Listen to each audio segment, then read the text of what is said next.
Namun karena masih ada waktu, silahkan yang mau nanya, baik ya dari tema yang ini maupun yang lain, monggo ya. Jangan sungkan-sungkan. Iya, kan namanya ini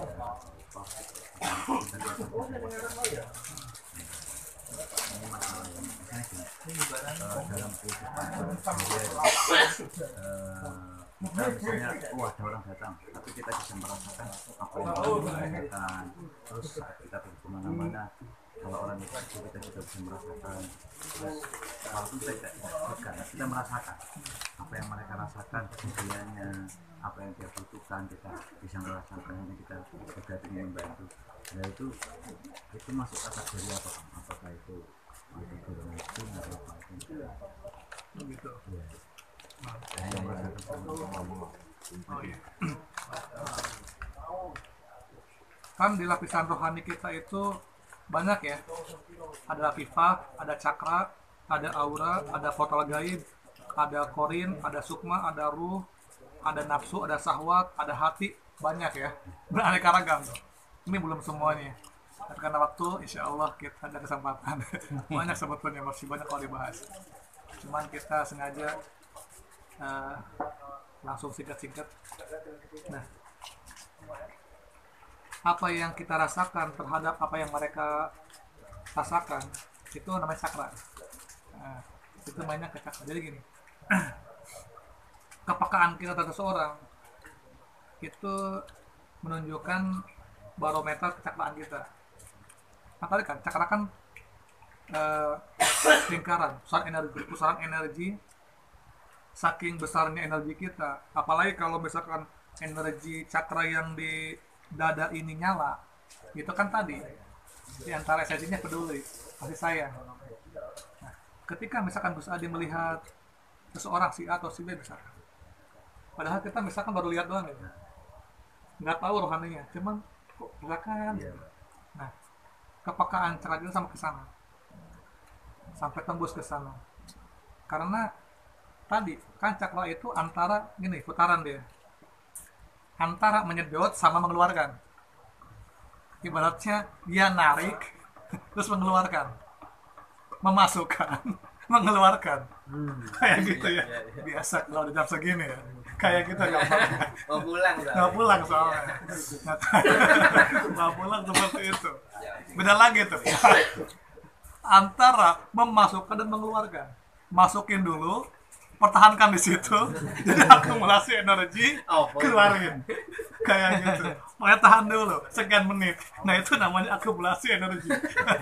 Ini positif loh, ini Positif, ini positif. Ya, Enak, cuman kebetulan hampir mirip.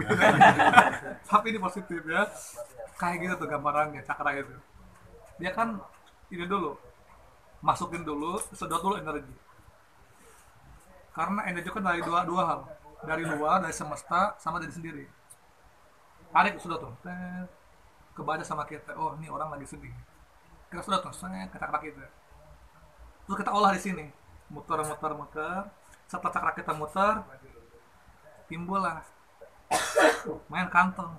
Kasihan nih orang mengeluarkan aura yang warna merah itu Bung Karno. Nah seperti itu, paham gak teman-teman? Biar gampang cakra itu ya, kita lihat dulu. Makanya dari pandangan mata, dari mana datangnya cinta, dari mata turun ke hati ya. Lihat dulu matanya. Oh masya Allah nih orangnya ya. Kayaknya nih orang ini lagi kesepian, lagi kesedihan. punya duit enggak ya? Masuk ke kita sedot oleh energi kita. Kita masukkan ke rohani kita kumpulkan, kita proses menjadi sebuah lingkaran. Kayak mesin aja kan, karena mesin kan kebanyakan yang muter. Jarang mesin itu bentuknya kotak gitu. Pasti bulat-bulat, itu akumulasi kayak gitu. Sama kayak cakra. Apalagi segitiga kan. Sok ya lihat mesin-mesin, pasti bentuknya bulat. Karena proses perputaran itu kayak gitu. Maksimal deh. Pernah ada suatu ilmuwan dia pengen buat roda segi 4, tapi nggak maksimal hasilnya. Tetap harus bundar. Makanya paham mesin, paham cakra. Kayak gitulah pokoknya. Ya. Saya ulangi lagi, paham mesin, paham cakra. Semakin kencang itu mesinnya berputar, kencang juga energi yang keluar atau aura yang keluar. Terus semakin besar juga bentuk rodanya, besar juga. Itulah bedanya home industry sama pabrik gede-gedean gitu. Besar lagi, kayak gitu. Nah, teman-teman dikirnya yang cuman 100 sama yang ribuan itu beda. Jika Al-Fatihahnya yang itu beda dengan yang satu-satu, umurnya besar, kayak gitu ya. Makanya jangan salahkan, oh kenapa saya udah lama kok jamaahnya cuma dua dua aja, nggak bertambah bertambah. Ya tadi kurang kencang tarikannya. Yang store, nah itu ya, itu ngacak banget. Bukan jin. Nah, kalau jin tuh begini, ini ya, membedakan antara jin sama yang lain. Makanya manfaatnya medium diantaranya biar membedakan antara bisikan jin atau suara jin, suara malaikat sama suara hati. Nih, kalau jin tuh begini, Kang Ade lihat cewek misalkan, Kang, Kang Ade tuh cantik banget, kasihan amat cewek ya. Udah Kang kasihan, cium aja deh. Udah deketin, peluk aja dia kan lagi meriang, lagi menunjukkan kasih sayang gitu. Oh iya. Jadi nah itu jin. Pokoknya gampang membedakan jin sama yang bukan. Di mana itu mengarah kepada negatif, mengarah kepada hal yang buruk, itu jin namanya. Itu yang pertama. Yang kedua, bisikan jin itu ketahuan dari sisi bentuknya. Karena rata-rata bisikan jin itu yang pertama ciri khasnya logis. Semua bisikan jin semuanya logis, rasional. Contoh nih, ketika Nabi Ibrahim alaihissalam oleh Allah diperintah buat yaitu menyembelih Ismail alaihissalam. Itu kan, nah kalau perintah Allah itu semuanya irasional, sesuatu yang nggak logis. Tapi kalau bisikan iblis semuanya rasional. Nah, Allah menyuruh menyembelih Ismail putranya. Tapi datanglah iblis. Duh Ibrahim, kamu gimana sih? Kan kamu juga punya anak lama. Itu namanya sebuah bentuk zoliman gitu kan. Itu kan kayak bener kan, kayak logis. Atau yang paling gampangnya teman-teman misalkan diundang pengajian. Hadir ya teman-teman waqiah. Gitu. Tiba-tiba hujan, datang iblis. Ngapain ini hujan? Kamu sakit, nanti masuk angin. Oh iya ya, nanti aja minggu depan aja. Kan jelas tuh. Itu kan rasional kan. Nah, jadi dia selalu atau misalkan teman-teman mau ke sini, Amalia. Jangan dulu Amalia. Kamu kan masih kere nih. Kamu ingin kerja dulu, kan dapat duit tuh baru ke sini kan bisa sedekah tuh nggak dapat teman-teman. Oh iya ya. Akhirnya teman-teman milih kerja, kan rasional kan. Kerja dapat duit makin sibuk. Kan kalau Amalia nanti sibuk. Akhirnya nggak Amalia karena sibuk. Itu bisikan iblis. Terus uangnya makin banyak, terus sedekah. Ngapain sedekah? Kamu kan capek cari duit. Ngapain sedekahin ngasih uang? Ini kamu buat diskotik ya? Oh iya ya. Jadi semuanya logis kan? Itu lebih bisikan iblis. Sedangkan hukum Islam itu rata-rata dari sesuatu yang nggak irasional. Karena kenapa? Karena hukum Islam dari Allah. Allah Maha Gaib. Contoh nih, Islam itu nggak rasional. Kita yang kentut kan dari sini. Tapi yang dicuci muka kita. Kok nggak ininya? Itu contoh kecil nih. Artinya apa? Kalau kita pengen memahami agama Islam dengan sempurna, jangan terlalu mainnya pakai hati, paham gitu. Semakin banyak nanya, semakin pakai logika, semakin susah nyampainya kepada hadrah qudusiyah, apalagi toriko. Yang paling utama syarat untuk bertoriko biar misalnya yang baik, jangan pakai logika, mainnya keyakinan. Makanya sendikodau, toriko sendikodau, udah note aja. Yang lihat bertanya, iya, hanya samina wa atona. Bahasa Jawanya sendikodau, Arab samina wa atona. Udah segitu. Semakin banyak bertanya, semakin ragu, semakin nantinya kesananya makin menjauh. Kayak gitu. Karena Allahnya Maha Gaib. Gaib itu nggak bisa pakai nalar, makanya pakai hati. Seperti itu. Nah, kalau pakai hati semuanya bisa pahami. Kayak teman-teman nih, istiqomah aja dan juga paham. Oh iya. Jadi semakin istiqomah, makin paham ilmu rohani. Tapi nanya mulu nggak pernah istiqomah Amalia, nggak paham. Saya kayak paham dengan sendirinya. Dan kepahaman yang paling cepat itu saat tirakat. Terutama pas ngedam, itu paham tuh. Tanya aja Kang Ayat. Tanpa, walaupun Kang Ayat nggak tahu apa itu ikhlas pengertiannya, nggak tahu ridho, tapi dia paham, oh ini ya ridho. Coba misalkan tanya apa itu artinya berkah, dia nggak tahu apa itu berkah artinya, tapi masakan berkahnya ngedan, oh gini ya. Oh ya teman-teman, padahal teman-teman itu pasti nggak tahu pengertiannya, tapi masakan esensinya. Kalau misalkan saya tanya nih one by one, pasti nggak tahu artinya. Coba misalkan kamu beli apa ada berkah, nggak ada yang tahu, berkah aja. Oh ini berkah kamu, pokoknya saya tuh habis amaliah berkah. Iya berkah itu apa? Nggak ngerti, tapi tahu dan merasakan manfaatnya. Coba misalkan apa itu ikhlas, nggak tahu. Apa itu ridho, nggak tahu. Apa itu tawakal, nggak tahu. Apa itu istiqomah, nggak tahu. Tapi eh, esensinya, prakteknya udah ngalamin. Contoh nih berkah gitu kan. Kang Ade apa berkah artinya?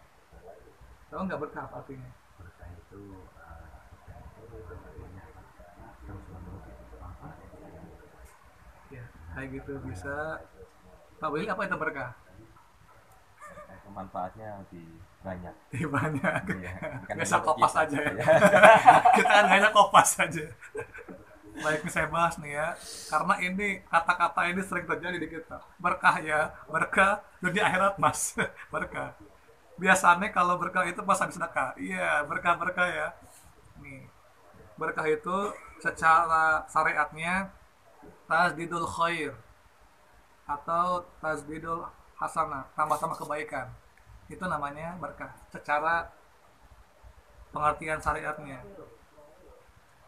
Misalkan kayak Asurya misalkan udah mah baik, soleh, ganteng, pinter, amaliahnya selesai gitu kan, semangat, kalem, nah, itu berkah semuanya. Gak pernah ganggu, gak pernah usil gitu kan, gak pernah marah-marah, lengkap lah pokoknya. Gitu, penuh cinta, damai, pokoknya itu namanya berkah tuh. Atau Haji Udi udah misalkan soleha, berjenggot gitu kan, pinter, amalia selesai semuanya, selalu ngasih takdir teman-teman, selalu ngasih Suryano gitu kan, selalu nyuciin baju, selalu cuci piring, membantunya totalitas, nah itu berkah. Jadi sama-sama kebaikannya, nggak setengah-setengah gitu. Nah, terus menerus, itu secara bahasa, secara syariat. Kalau secara hakikatnya, berkah itu artinya jundun khofiyun min junudillah, gitu kan. Nah, yursiliha alamaya syah.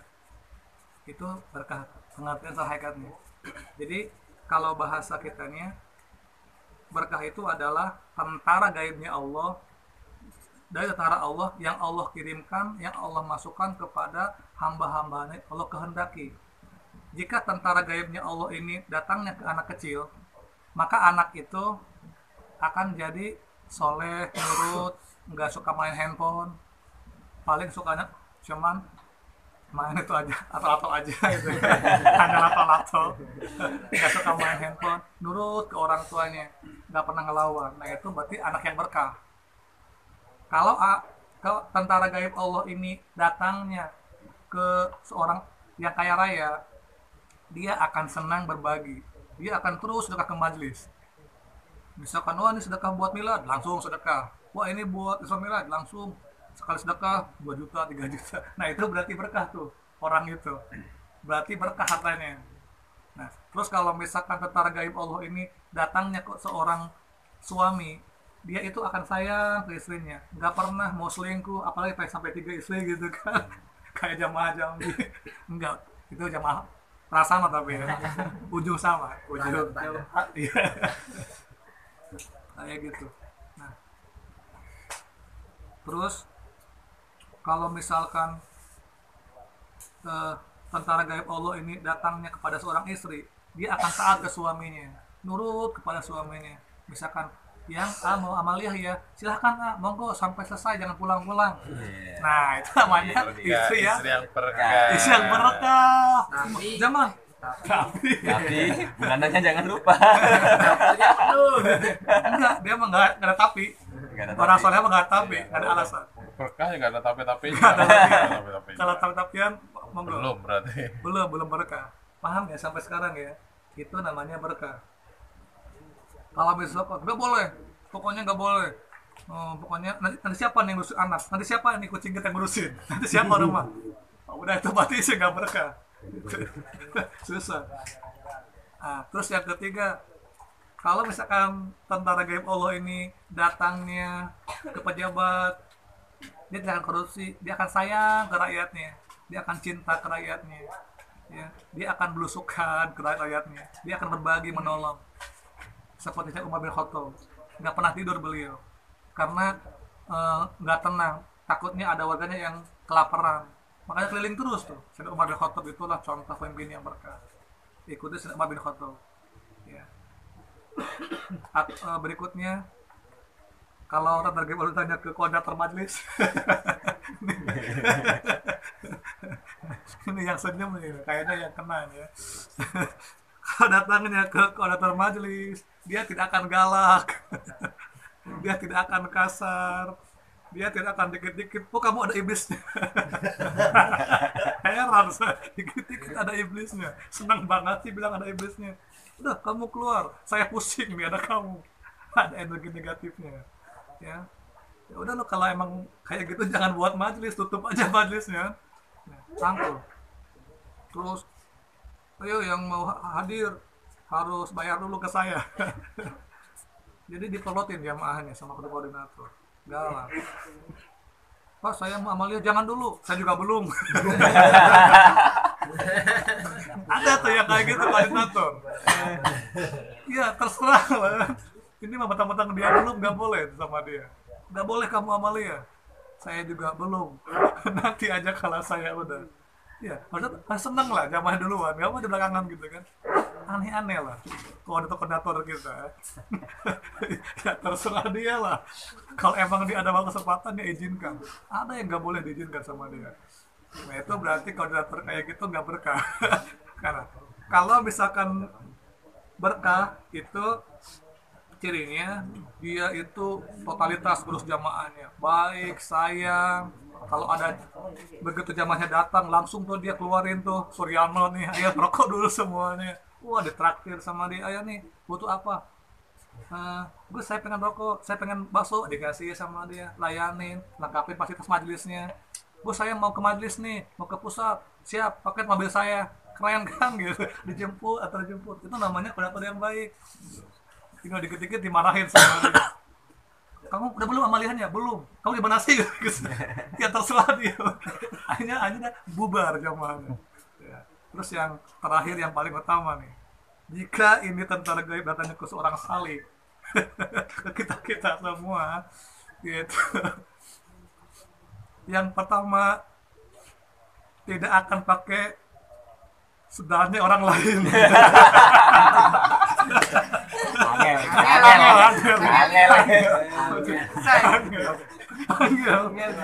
Itu angel. Artinya itu nggak dosa, cuman berkurang aja keberkahannya. Atau Haji Yudi udah nyuci pakaian yang kholwat milik dijemur terus hilang, ada yang ngambil. Enggak, Haji Yudi, kami bukan ngambil, ini ngelap berkah kepada kholwat milik. Biar nempel barokah yang kholwat. Bisa aja rayonnya.